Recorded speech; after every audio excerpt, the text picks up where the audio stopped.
everybody. My name is Alan. On behalf of the crew, I'd like to welcome you to another edition of Bridging Heaven and Earth.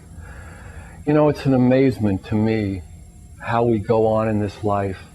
And as I was saying to a friend just the other day, it's amazing to me that as we proceed, we see so much of the seeming differences between us all, instead of seeing that is so obviously the sameness about ourselves. I mean, all over the world, there's some level of friction and fighting, and for one reason or another. And yet it's so clear at some point that we are all made of that same energy, that we are all made of that same love. And it's an interesting thing how we keep missing that, all of us to one extent or another. And again, this is just a jam-packed show of bridging. And so I just want to say that this show, again, this is what this show has been about from the beginning, is for all of us to have more of an experience of that oneness, of that connectedness between us all, that is the root of us all. And in that, if we start to have that, then the world and all our interactions are going to be completely different. And another thing I wanted to say at the open was we've been talking a lot about the Bridging Heaven and Earth Foundation, the things we want to do and get the show on in all the cities we're not in. We're on in over 40 cities now. We want to get all the shows digitized and on the internet. We want to get a retreat and communication center with TV studios, radio stations, recording stations, just to serve that light, to serve that energy. And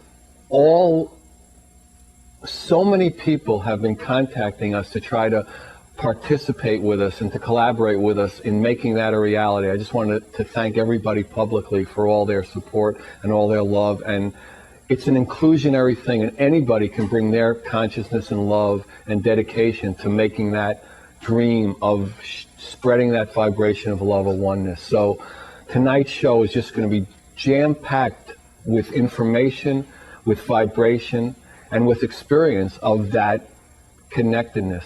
We have with us Claire Heartsong, who's been a great friend of Bridging from the very beginning. She's been on probably more than any other person. She's on the board of advisors of the Bridging Heaven and Earth Foundation. She's a marvelous spiritual teacher. She's an author of an extraordinary new book, Anna, Mother of Mary, which is the grandmother of the Christ, of Jesus the Christ, and just has extraordinary information to share with all of us tonight, and more important, has that vibration to share with us all tonight. And then we have with us Cecilia, who's a first-time guest, and hopefully will be come and share with us her glory again and again. She's an amazing singer. Technically, her voice is just extraordinary. But to me, the most important thing is that vibration of love and harmony and dedication to that oneness that comes through on every song. And she has 4 CDs out: Voice of the Feminine Spirit, Voice of Violet 19, Inner Harmony, and she has a new CD that's coming out, or is out now, and will be, I guess, all over the radio pretty soon, Let There Be Peace on Earth, which is obviously a novel idea, and probably it's about time we proceeded that way, I would think. So the show is just, again, available for us to have more of that experience, to know that truth. The truth behind it all is that we are all the same love. So we're going to start tonight's show with a little meditation, and then Cecilia is going to come on, and then Claire. So join me in a short meditation. If you don't know how to meditate, just relax, settle in, let the next 57 or so minutes take you to a new level. So please join me.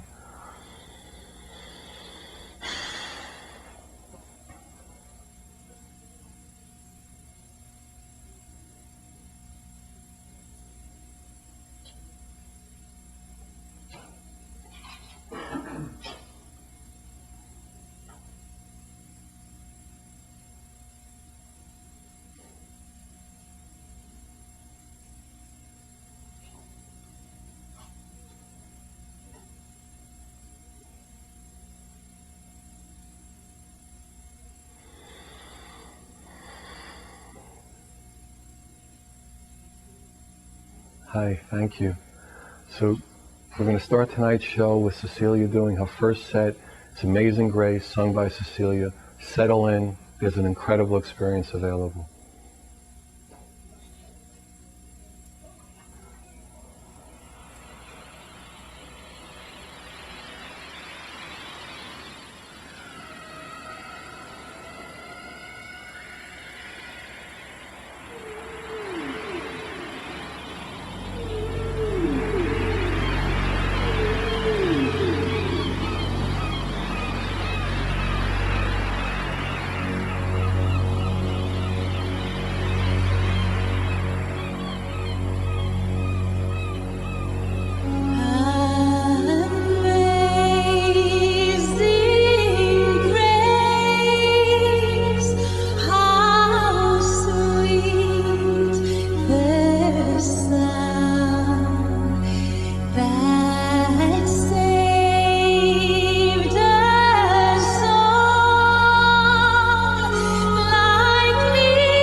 Wow, thank you, Cecilia. That was wonderful. So we're almost set with Claire. Welcome again, Claire. Isn't that beautiful? Oh, yes. It's truly magnificent to be in co-creation with Cecilia. It's a great blessing. Yeah, it's always to be here on the show, Alan. I know, it's really beautiful. Thank you. Yeah, thank you. So how do you get information from Jesus' grandmother? Why don't you explain that to people who are not so familiar with the process as we are here?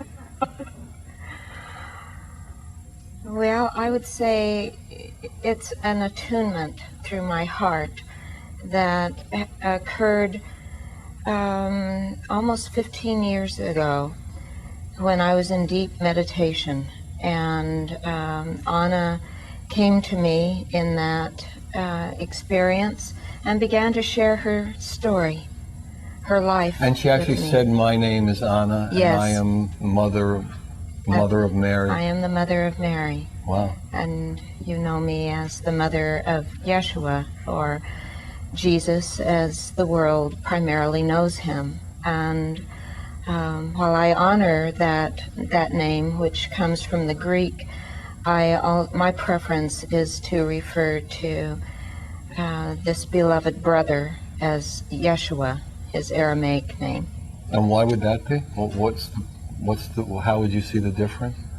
Well, Aramaic is a form of Hebrew that Yeshua and his family and most of the Essene community communicated through.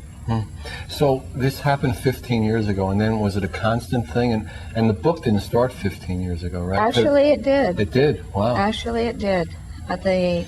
The story began to come forth, and I began to write it down. I'd been in a practice of journaling my meditative experiences, which then began to come in more of a flow, that so that it was a very immediate kind of experience put on paper. And I had this amazing experience with Anna, who began sharing her life with me from that point continually. And there have been a series of profound initiations, expansions of consciousness, and opportunities to heal places within my emotional body, particularly that were in resistance to bringing forward a book about a woman that the world knows very little of, and the little bit that is known about her is often refers to her as Saint Anne, and she's placed on a pedestal a bit out of reach. And so Anna has come forth at this time to share with humanity a different understanding of what has been termed as the Holy Family, and to assist us to understand that we all are a one Holy Family, and that the journey of the Christ that was demonstrated so profoundly 2,000 years ago has set a tone and an example for all of us at this particular time. And she states further that that drama that occurred 2,000 years ago, that is chronicled to a certain extent in the Holy Bible, is actually a rehearsal for this time that we're in today. And that rehearsal is going to be that there's not going to be like one being having that Christed or that transcendental experience, but that many, many, many people will have and bring us into a new age. Is that? Indeed. And in fact, there were a number of individuals, not nearly as many as there will be at this time, in that particular period 2,000 years ago. My understanding is that the cast of characters involved were high initiates trained in the mystery schools of that day that were very ancient, and that these extraordinary beings also in many ways were Christed, enlightened But their souls. role was not to Their come soul forth. was not, their role was not to demonstrate in the same way that Yeshua did.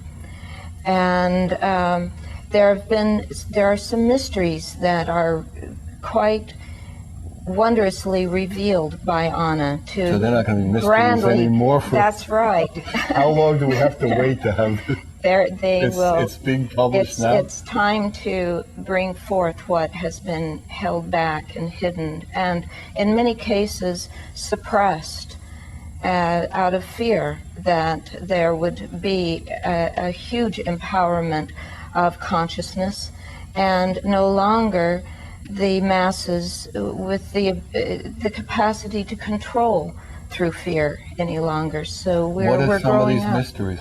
Share with us. We have. Well, one of them is about Yeshua's beloved, called the Magdalene. We know her as Mary Magdalene, that they had a very profound relationship together. And this was after, theoretically, the crucifixion and resurrection. That in earth time and human time, that Jesus had not left the earth, or Yeshua. He continued for a while, and their relationship was, they knew one another from childhood, actually. And so there was a developing relationship that in which Mary Magdalene also demonstrated equally the same Christed presence as did Yeshua. Now, Anna is not a feminist. She is an embracer of polarities and an embracer of the equal and yet distinct attributes of men and women. And that Mary Magdalene was set a very powerful example at that time, and Yeshua supported that example, absolutely. And that example, how did it manifest? They were seen together equally. There are wasn't that a patriarchal time? So it was a very patriarchal time, just as it is presently. And so the women, indeed, there were, for each of the 12 disciples, 12 women who were their complements, if you will. And Yeshua demonstrated the principle of the 13th, which for me is like the symbol of the sun, that is a circle with a dot in the center. So Yeshua was at the center of the circle, and the feminine principle that encompasses and surrounds, like the Holy Grail, was the principle of that the Magdalene held. And they were equally engaged in that function. And one couldn't do it without the other, because they were parts of a one. Exactly. They were whole within themselves, and they set and demonstrated that principle of divine and sacred relationship. And why has that been not revealed or suppressed? Because of the nature of power and the nature of fear in patriarchal society? Yes, and there has been for quite some time a great deal of unawareness and lack of embracing within our consciousness of the powers of the feminine, of that ability to go deep into the intuitive unknown, that which would appear to be the dark side of the moon, and to have the ability to know and embrace the seemingly unknowable, undefinable, uncategorizable, which is the function of the masculine, to shine its light, to bring forth a radiance that is equally divine, yet the energy of the moon in its lunar, reflective, absorbing, embracing capacity is equally divine and required. Can anything be out of the divine? No thing at all. It is all divine. Right. So, I mean, it's just our misconception of the divine and our seeing the duality. Right. And that choice to, and duality is equally divine. Right. And we're at a point now where all of the wisdom that has been garnered over the eons through the experience of the illusion of separateness from one another, and to be in a conflictive relationship with the opposite polarities. It's time for that wisdom and the compassionate love that has emerged out of our experience to be truly exercised and demonstrated, just as Yeshua and Mary Magdalene and the disciples at that time demonstrated to humanity, and to assist the institutions that have served very well, and yet we've outgrown that. It's time to move on to a whole new experience. And which institutions are you referring to, like countries and religions and things like that? Everything that has created boundaries and held on to a divisive, conflictive control through fear. Yeah, rather than an expression of love. That'd be nice. That'd be very cool. So, and how does your information come that we are proceeding in that way, and ultimately that is what is the destiny of it all? I experience that is our core nature, and that once we are ready to allow for the games, the dramas that we've been playing all this time, it's enough, it's finished, and to simply return to who we already are, and relax, and open, and reveal, and be that love. It's very simple. Yeah, I know. I mean, actually, we wrote a song. You've heard it. Yes. We can try too hard when it's easy. Yes. You know, make a lot of effort fussing around all over. You're right. But it's interesting. But to be able to relax into that experience seems to take a lot of work, or it had up until now. And there's been a belief that we have to struggle and effort and work really hard at our spirituality, and to be who we really are all the time. And it's just a shift. And in terms of the collective consciousness, it's a huge shift. But it begins with each individual, with each heart choosing to allow for the possibility that with each breath that we can settle into a sense of peace, be still, and know I am God, and settle in to ourself and relax and be wholly divine, and see that reflection. That's the thing I love about you, Alan. You know, even with your skepticals on, is the wonderful mirror that you give me every time I'm here with you. And how do you see that happening? Even though your eyes are a bit obscured, and don't we all wear obscurations, masks of different sorts, you know? And the opportunity is for us to open our hearts and to see through the obvious appearance, and allow the resonance and harmony to be.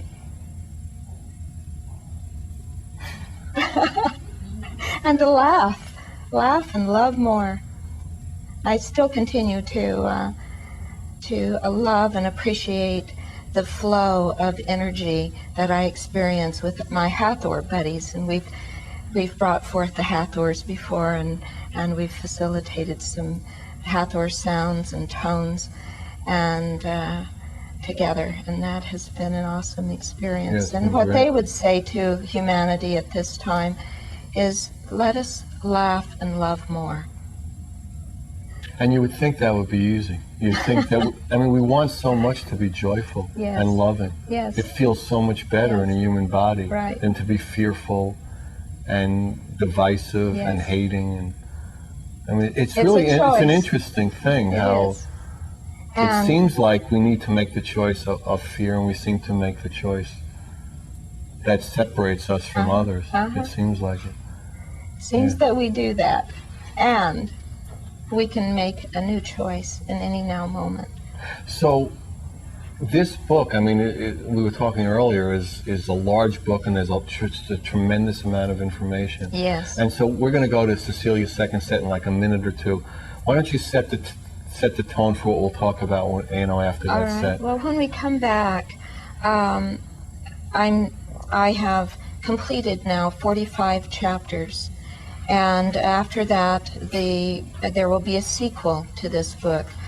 And so it takes Anna's life as a physical immortal adept, and her experiences in Palestine, and particularly Mount Carmel, and her experiences in Egypt, and then back in Mount Carmel, creating with two husbands the children who, including Mary, and the various cast who will facilitate the Christ drama.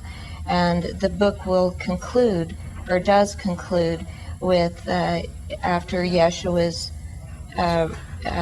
resurrection and ascension process, and then the family moves on to France and to Britain.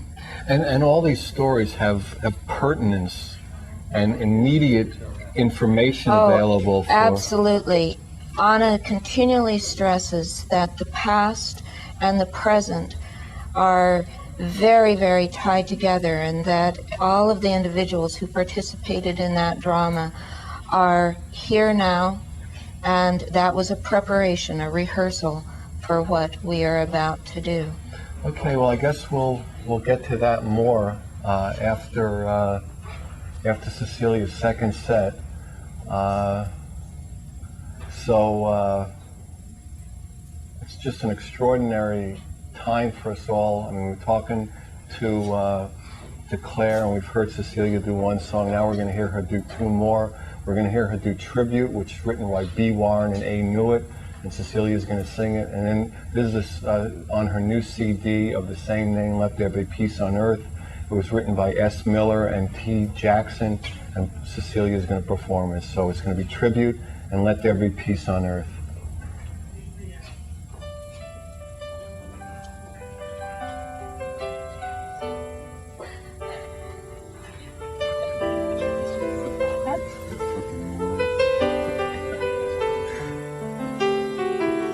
This is a tribute to those who try, who settle the children in the night when they cry. This is a tribute to those who try, whose dreams never tire, who work so inspired, who reach for the sky. This is a tribute to those who are strong, who must strive every moment, whose days seem so long. This is a tribute to those who must be strong, and yet with every breath they still pray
So this last song that I'm gonna sing today, it's very special for me, and even more so right now.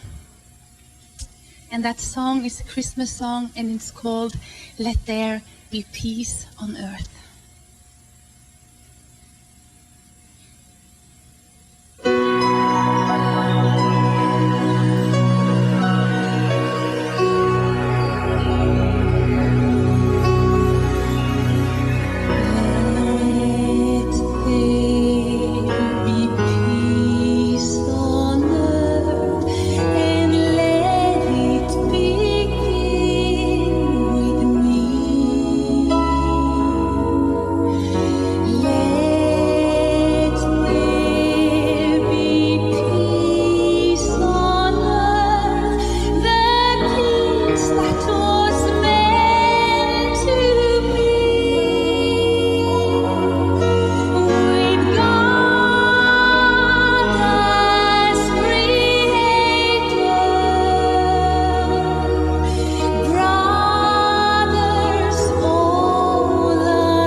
Wow, that was fantastic. Oh, thank you so much, Cecilia. Wow, that was fantastic. Thank you. That was so beautiful. So we're back on the set with Clara. So in all, I mean, you've had so many experiences, and you've been so many places and so many experiences. What would you say is like the main message, the main thing that you would like people to know, that you would like people to feel? Well, of course, to know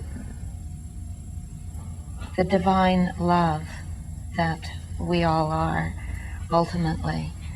And I believe that in Anna's story, that is the primary focus, is to assist each reader who feels a call to participate with Anna, to come to a place within their being where they can begin to know more fully who they are as this expression, a divine, unique expression of the one love. Anna shared with me this last spring when I returned from a journey to Egypt a vision of how to reformat and rewrite all of the previous material, in which the reader is invited to come and participate in an intimate experience with Anna in her hermitage beside a great mountain, and to experience Anna not only as this wise grandmother, but also a loving friend who is right there for you in every instant, in every now, catalyzing. She's a great catalyst for emotional healing, particularly because this is what is required at this time in order to know the oneness. And there are a lot of interferences, a lot of obscurations, a lot of distortions and beliefs that have held us in limitation. And so very gently, very compassionately, and with, yes, a great deal of authority, Anna holds this immaculate place within her own self, and in a very allowing way continues to invite the reader to come forth and remember the Christ drama that is actually imprinted in the DNA and the atomic structure of all life on the planet. That was the gift that occurred 2,000 years ago that is continuing to gather a momentum over these past several millennia. And we're now at a critical time of consciousness coming to a focus, an exponential soaring, if you will, although much of that illumination and enlightenment and brotherhood, of the peace that Cecilia so beautifully sang about, although we can feel it in our hearts, nevertheless, the demonstration of that when we turn on the news or we read the headlines does not look very apparent. Or even within our own hearts, we experience the tribulations of our human experience.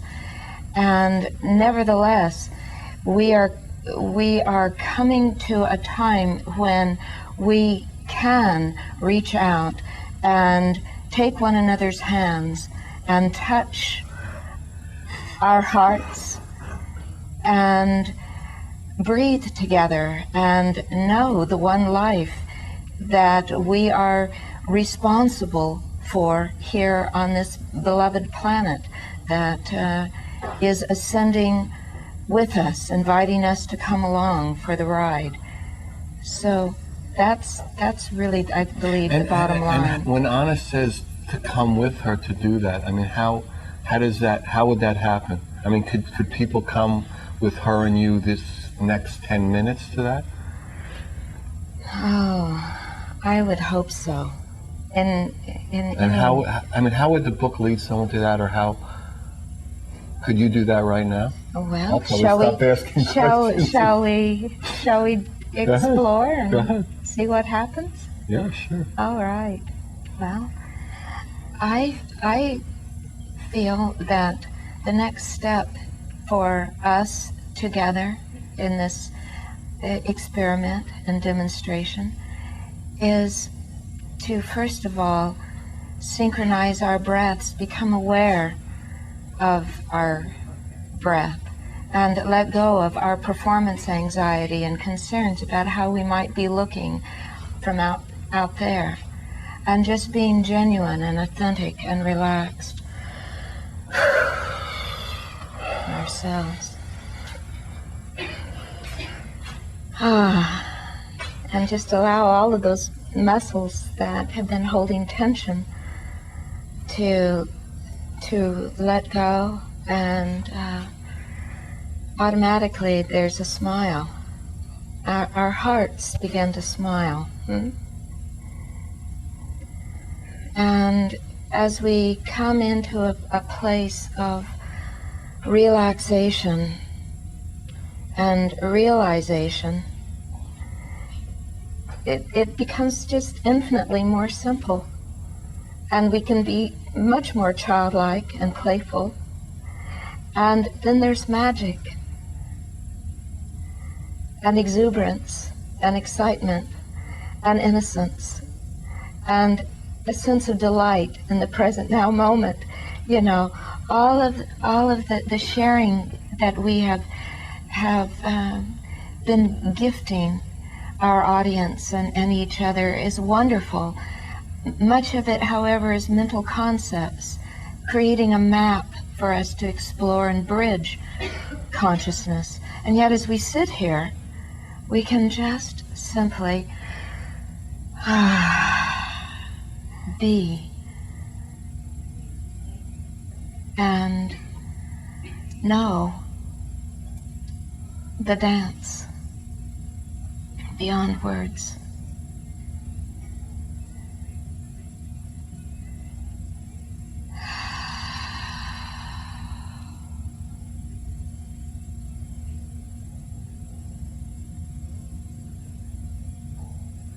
And feel that peace. You know, the world laughs when there's this kind of intimacy, or there's a kind of hesitation, a bit of feeling some discomfort, you know, when we become transparent and there begins to be, there's a desire to sort of want to fill things in and to control rather than So I believe that Anna, with the written word and the spoken word, couches within that expression this same unnameable quality of the divine, that we just, for an instant, one holy, eternal, infinite instant, captured there. And if the reader, from time to time, can have those kinds of moments with Anna, then the purpose of that book will be fulfilled. Because Anna is here to facilitate as a midwife, just as she was 2,000 years ago when her grandson came forth into her hands. She received this one who had been long awaited and promised and prepared for. She had given her entire life for that moment and for the succeeding moments to be an example and a teacher and a support to him, assisting him and Mary Magdalene and other children who were light conceived at that time, to hold impeccably in an inviolate way the truth of our divinity, that Father, Mother, God presence that dwells within us, that interconnects all of life in one wondrous, ever-changing, ever-expanding, new delight in co-creation. And so here she is again, midwifing, holding the space, receiving each Christed heart, and preparing for a grand celebration, a grand party hardy, as Saint Germain would put it, and lots of laughter, just getting down, yeah, and being very playful and having fun. I believe it's time for that. I'm ready. Are you, Alan? I think if people know me, I've been pretty much ready for a long time. No, if you can't do something joyfully and lovingly, there doesn't seem really much point. Right. Right. I mean, from the beginning, I mean, you know that. I mean, that's what, the whole show has been about, and that's what, Yes. to really put out that vibration of joy and love. And all the, all the different stories and all the different words, don't mean much to me altogether, but, it's just that going out in that same way, that it changes the world, even if people can't hear the words, because the vibration of it, your vibration and all the 250 guests that have come on, Cecilia's vibration. Exactly. Whether, at some point we were saying that we didn't know if we could be heard, with some technical difficulties. So we're doing pantomime, we're doing a pantomime show, but it would still have effect. That's right. Do you know what I mean? Oh, the yes. vibration of it, even through the television airwaves. As Cecilia and I were being made up with the mask that we wear as a human being to come on the show, we were sharing. Well, yeah, we feel a little nervous and a little excited, and he just said, well, we're going to be here for each other. We're going to support the most magnificent radiation of love to spread out through this entire world to facilitate humanity to know that each individual soul is a bridge of heaven and earth, is bringing heaven right here, right now, in Afghanistan, in any place in the world where there's suffering, that this vibration that you speak of, Alan, is rippling and touching those places that have held these wounds. And under the wounds is, I believe, a receptive heart ready for something new and different. It just depends how far underneath, but it's always there. It cannot be otherwise. Yes. Yeah, I mean, I see it really happening too. I mean, we were talking earlier that, we're in a funny position because, 25 or 30 times a year, the extraordinary people come in from all over the world with their stories, with their songs, with their books, and it's just an unbelievable experience for us to be part of and hear all the extraordinary stories. I mean, we're kind of anchored here and just, and not in the sense of because it's on so many places and on the internet and all that, but still it's that people seemingly are coming here to do it. And the stories are just extraordinary now. I mean, you can feel the momentum building. And it's really a wonderful thing. Yes, so I thank you again for the wonderful service that you're rendering for all of life. And I congratulate you on this 130th show. It's pretty amazing. It is. But the thing is, we usually don't talk about shows in that way because they could go out and be in different cities and be after show 9. And so each show is like a nugget unto itself. I mean, when would not Amazing Grace be an unbelievable song to hear? Would Let There Be Peace on Earth can only be on a Christmas CD?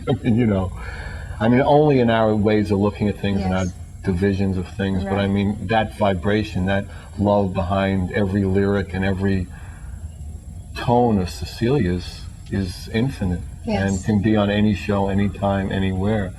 And the same thing with what we're talking about, And it's interesting because people a lot of times will think of, the story of Jeshua or the story of Mary or as a religious thing, as a separate thing for a certain, division of people, as against other people. We've had holy wars throughout history over these.